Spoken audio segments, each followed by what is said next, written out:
Salut tout le monde, c'est Rito, on se retrouve pour la review du chapitre 76 de Fairy Tail, la quête de 100 ans, un chapitre très sympa, voilà, qui est cool, pas incroyable non plus, mais voilà, il se laisse lire, il est plutôt sympa et tout, on a quelques petits trucs assez sympathiques, même si malheureusement on n'a pas vu le combat contre Erza en yokai, c'était beaucoup trop rapide, mais bon, on va parler de tout ça, like la vidéo si jamais elle te plaît, abonne-toi si tu aimes Fairy Tail, il va y en avoir de plus en plus sur la chaîne, voilà, le manga, l'animé, des vidéos, etc., qui arrivent par-ci, genre des vidéos sur le Jirza, voilà, j'utilise un petit peu, des petits trucs par-ci par-là, donc n'hésite pas à t'abonner, dis-moi en commentaire ton avis sur le chapitre, et moi je te dis c'est parti, let's go. Donc on commence directement le chapitre sur Graves, Happy et Carla, avec Wendy qui ne fait pas grand chose.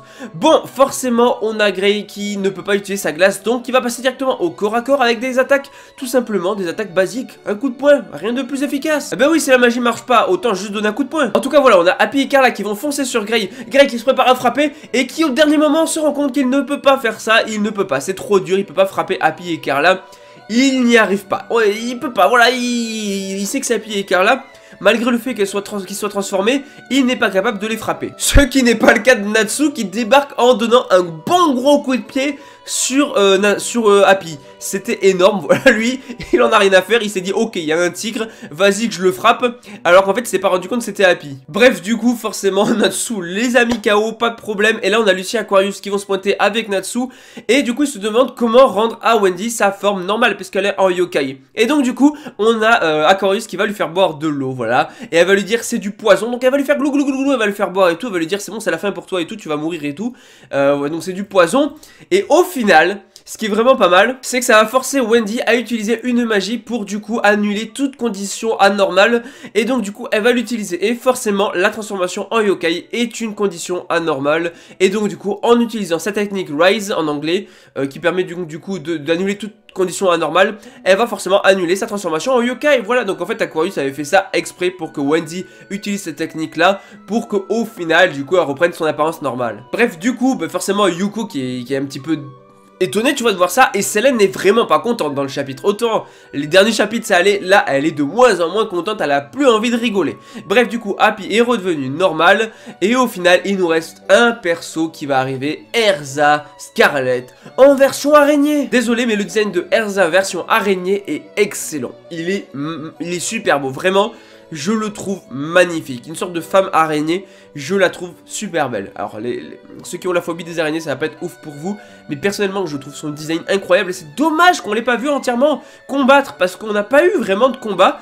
Parce qu'en fait Wendy a directement utilisé sa technique pour annuler cette condition anormale. Bah du coup au final on n'a pas eu le fameux combat contre Erza qu'on a tout le temps attendu. Voilà, on attendait que ça. On ne l'a pas eu, surtout qu'elle était trop badass. J'aurais aimé un vrai combat de 1 ou 2 chapitres.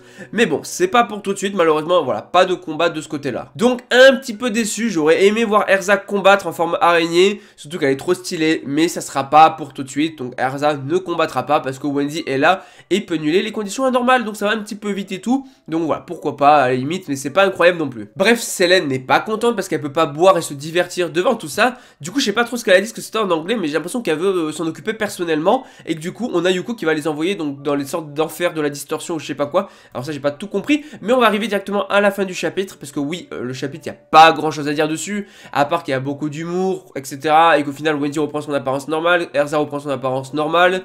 Et voilà, en fait, il y a le regroupement de tout le monde. Et à la fin, on finit sur Faris, donc l'ancienne sorcière blanche, parce que c'est pas la vraie, sur Faris. Et du coup, sur Touka aussi. Et elles arrivent du coup à ce fameux temple. Sauf que le village est totalement détruit. Il n'y a plus rien. Et là, à la fin, on voit quelqu'un. Est-ce que ce quelqu'un qu'on voit serait Suzaku le dragon rouge de Diabolos? Je ne sais pas. Il a l'air de ressembler, mais après ça peut très bien être quelqu'un d'autre. Peut-être que c'est la personne justement que Faris recherche.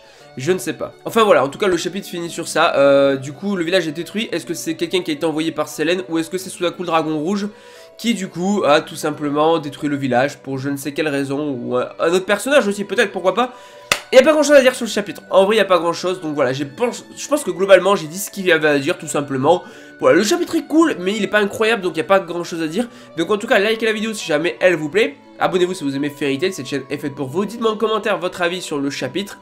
Et moi je vous dis dans 2 semaines, parce que c'est toutes les 2 semaines les chapitres, à dans 2 semaines pour le prochain chapitre, qui j'espère sera totalement ouf. Voilà, tout simplement, j'ai vraiment hâte de voir ce que ça va donner et tout. Dans tous les cas, lire les chapitres de Fairy Tail, la quête de 100 ans, c'est toujours cool. Certes, c'est pas tout le temps incroyable, il n'y a pas tout le temps des trucs de fou, mais c'est toujours agréable à lire et des fois il y a des trucs de fou. Et c'est ces chapitres-là vraiment que j'attends, qui vont arriver bientôt, je pense. En tout cas, j'espère.